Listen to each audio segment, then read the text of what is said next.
Hi friends, Pragyan Lakhia here. आज के इस वीडियो में हम बात करेंगे कि अदानी के शेयर्स में आखिर हो क्या रहा है और आपकी एग्जिट स्ट्रेटेजी क्या होनी चाहिए। हर एक रिटेल इन्वेस्टर के पास ऊपर की साइड की तो एग्जिट स्ट्रेटेजी होती है कि आज उसने 1500 में शेयर खरीदा और शेयर का प्राइस बढ़ के 2000 हो जाएगा तो वो एग्जिट कर देगा। लेकिन एक रिटेल इन्वेस्टर के पास नीचे की साइड की कोई एग्जिट स्ट्रेटेजी नहीं होती है। जिस तरह से एक रिटेल इन्वेस्टर ने यस बैंक को हर प्राइस पे एवरेज किया, वोडाफोन आइडिया को हर प्राइस पे एवरेज किया, इस तरह से आज ये रिटेल इन्वेस्टर अदानी के शेयर्स को भी हर प्राइस पर एवरेज कर रहे हैं। तो देखते हैं कि अदानी के शेयर्स में आखिर हो क्या रहा है। हिंडनबर्ग करके अमेरिकन रिसर्च फर्म है जिसने अदानी के ऊपर 2 साल रिसर्च करने के बाद एक रिसर्च रिपोर्ट पब्लिश किया। हिंडनबर्ग फर्म है, उसका नाम जो इंस्पायर्ड है, इसके पीछे एक बहुत ही इंटरेस्टिंग स्टोरी कनेक्टेड है। हिंडनबर्ग फर्म का नाम 1937 में हिंडनबर्ग प्लेन क्रैश के नाम से इंस्पायर्ड है। 1937 में हिंडनबर्ग एयरक्राफ्ट करके एक प्लेन क्रैश हो गया था जिसके अंदर 36 लोगों की डेथ हो गई थी। ये जो डिजास्टर हुआ था वो मैन मेड डिजास्टर था। तो हिंडनबर्ग इन्वेस्टमेंट रिसर्च फर्म है, वो आज के टाइम में कॉर्पोरेट वर्ल्ड में जो भी मैन मेड डिजास्टर या फ्रॉड हो रहे हैं उसके ऊपर ये कंपनी पर्दाफाश करती है और आगे से कोई भी बड़ा डिजास्टर ना हो इसका ये ध्यान रखती है। हिंडनबर्ग ने अपने रिसर्च रिपोर्ट में बताया है कि अदानी के शेयर्स पिछले 3 साल में 800% बढ़े हैं और ये 800% का जो गेन है वो आर्टिफिशियली और मैनिपुलेटिव वे से आया हुआ है। अदानी ने इन्हीं 800% गेन का यूज करके पब्लिक सेक्टर बैंक के पास से लोन खरीदा है और इन्हीं शेयर्स का बढ़े हुए प्राइस का फायदा उठाया है। अदानी ने ये कंपनी का शेयर का प्राइस बढ़ाने के लिए 38 शेल कंपनी का यूज किया है। ये 38 shell company mainly Mauritius based है। अदानी ग्रुप के शेयर्स है उसका करंट रेशियो बिलो 1 है। इसका मतलब ये है कि इसके अंदर लिक्विडिटी क्रंच चल रहा है।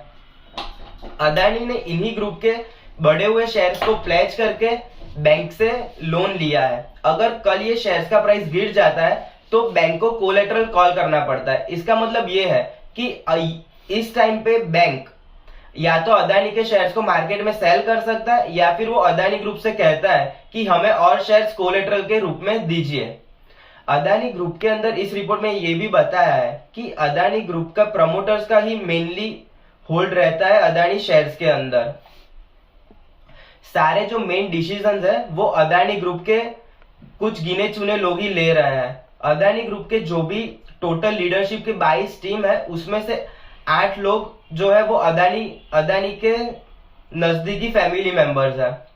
अदानी के 4 फंड्स जिसका अदानी के शेयर के जो प्राइस बढ़े हैं उसके अंदर 4 फंड्स ने अपना 90% से ज्यादा कैपिटल अदानी के शेयर्स में इन्वेस्ट किया है। ये 4 फंड्स के नाम है Elara funds, Opal investment, LTS investment and Cresta funds.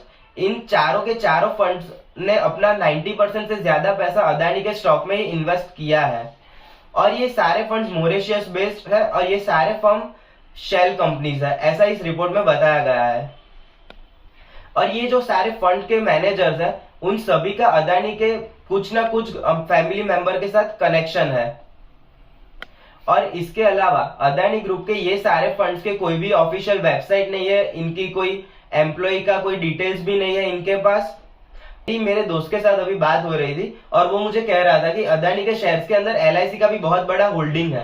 तो इसके अंदर हम अगर बात करते हैं तो एलआईसी का टोटल डिफरेंट जगह पे इन्वेस्टेड वैल्यू जो है कि जहां अलग अलग जगह पे एलआईसी ने अपना पैसा इन्वेस्ट किया है उसका टोटल वैल्यूएशन 40 लाख करोड़ होता है।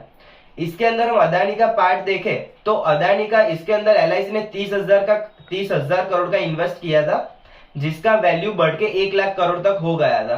अभी जब अदानी के शेयर्स गिर रहे हैं तो ये 1 लाख करोड़ के इन्वेस्टमेंट का वैल्यू कम होके अभी कुछ 40,000 करोड़ हो गया है। तो हम 40,000 के करोड़ के वैल्यूएशन पर भी देखें तो एलआईसी तो अभी भी 10,000 करोड़ के नेट प्रॉफिट में है क्योंकि उन लोगों का इनिशियल इन्वेस्टमेंट वैल्यू 30,000 करोड़ ही था।